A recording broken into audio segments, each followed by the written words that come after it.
لاہور کے گنجان آباد علاقے میں اماں اپنے بیٹے، بہو اور پوتے سفیان کے ساتھ رہتی تھی۔ اماں کا پوتا سفیان بہت اچھا لڑکا تھا۔ وہ سب سے بہت پیار کرتا اور سب کا بہت خیال رکھتا تھا۔ خصوصاً اسے جانوروں سے بہت پیار تھا۔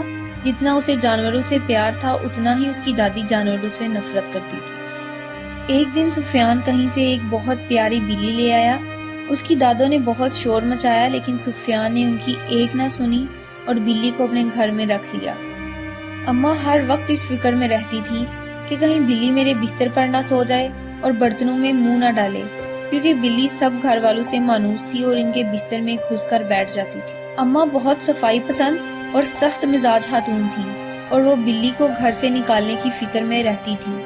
چونکہ وہ اپنے پوتے سے بہت پیار کرتی تھی، اس وجہ سے اسے برداشت کر رہی تھی۔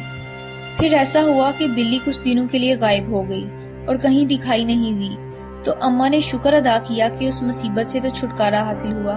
ایک دن اماں سو رہی تھی کہ ان کے کانوں میں ہلکی ہلکی میاؤں میاؤں کی آوازیں آنے لگی۔ اماں فوراً اٹھ کے بیٹھ گئیں اور ارد گرد نظریں دوڑانے لگی۔ جب سارے کمرے کو متلاشی نظروں سے دیکھا تو اسے ایک کونے میں بلی اپنے 2 ننھے منے بچوں کے ساتھ بیٹھی ہوئی نظر آئی۔ اماں انہیں دیکھ کر آگ بگولا ہو گئیں۔ ایک بلی کو تو برداشت کیا تھا، اب یہ 2 اور مصیبتیں بھی نازل ہو گئیں۔ اب تو میں انہیں ایک دن کے لیے بھی گھر میں برداشت نہیں کروں گی۔ اماں نے ڈنڈا اٹھایا اور بلی کو مارنے لگی۔ بلی کے بچے ڈر کے مارے ادھر ادھر بھاگنے لگے۔ اماں کو یہ اندازہ نہیں ہو سکا کہ بلی سخت بیمار ہے اور وہ مار کھا رہی ہے، لیکن بھاگنے کی کوشش نہیں کر رہی اور نہ ہی اپنے بچوں کی طرف بھاگ رہی ہے۔ اماں نے بلی کو اتنا مارا کہ وہ زمین پر لیٹ کر تڑپنے لگی اور اماں کی طرف اداس نظروں سے گھورنے لگی۔ اس کی آواز بھی نہیں نکل رہی تھی۔ اماں نے دونوں بچوں کو ایک شاپنگ بیگ میں ڈالا اور اپنے گھر سے تھوڑے فاصلے پر بنے ہوئے ایک خالی گھر میں چھوڑ آئیں، جو ابھی زیر تعمیر تھا اور اس میں کوئی نہیں رہتا تھا۔ بلی کو سخت بخار تھا، اسے اپنے بچوں کا کچھ ہوش نہیں تھا۔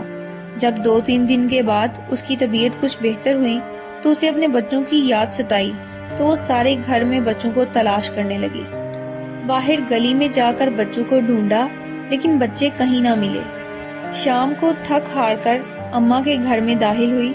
سامنے بیٹھی اماں نے اسے قہر آلود نظروں سے گھورا لیکن اپنے پوتے کے خیال سے خاموش رہی، کیونکہ بلی کے بچوں کو نکالنے پر پہلے ہی ان کا پوتا ان سے کافی ناراض تھا۔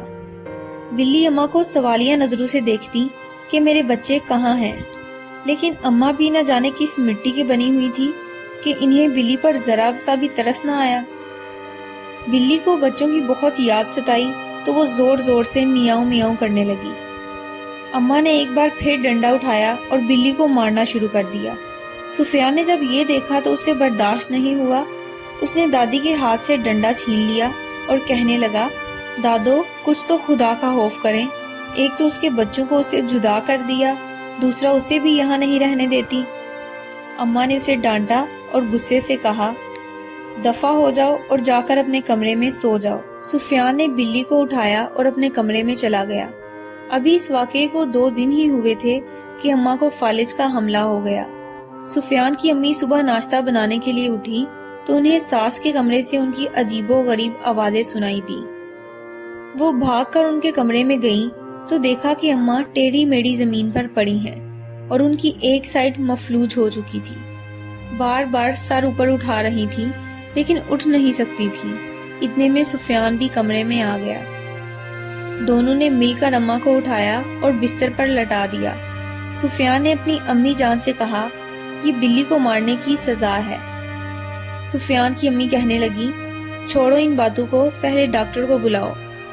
جب اماں نے پوتے کے منہ سے یہ الفاظ سنے تو ان کی آنکھوں میں آنسو آ گئے اور انہیں شدت سے اپنی غلطی کا احساس ہوا۔ وہ رونے لگی اور دل ہی دل میں اللہ تعالیٰ سے معافی مانگنے لگی۔ اللہ کی لاٹھی بے آواز ہے۔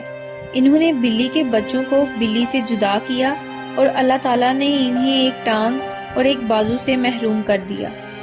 بلی اپنے بچوں کے لیے تڑپ رہی تھی۔ سفیان نے دل میں عہد کیا کہ وہ بلی کے بچوں کو ڈھونڈ کر ضرور لائے گا۔ وہ گھر سے نکل کر مختلف جگہوں پر بلی کے بچوں کو تلاش کرنے لگا۔ آخر اسے بلی کا بچہ ایک خالی پلاٹ پر اچھلتا کودتا دکھائی دیا۔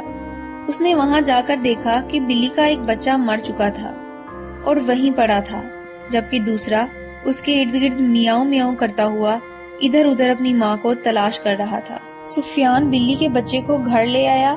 جیسے ہی بلی نے اپنے بچے کو دیکھا تو زور زور سے میاؤں میاؤں کرنے لگی اور اپنے بچے کو چومنے لگی اور اپنی محبت کا اظہار کرنے لگی۔ اماں نے دل سے توبہ کر لی تھی کہ اللہ میاں مجھے معاف کر دے، تو میں کبھی کسی کے بچے کو اس کی ماں سے جدا نہیں کروں گی۔ جس طرح انسان اپنے بچوں کی خاطر ہر ظلم برداشت کرتا ہے اور ہر مشکل سے گزر جاتا ہے، اسی طرح حیوان بھی اپنے بچوں کے لیے ایسے ہی جذبات رکھتے ہیں۔ چاہے کوئی انسان ہو یا حیوان، بچے سب کو پیارے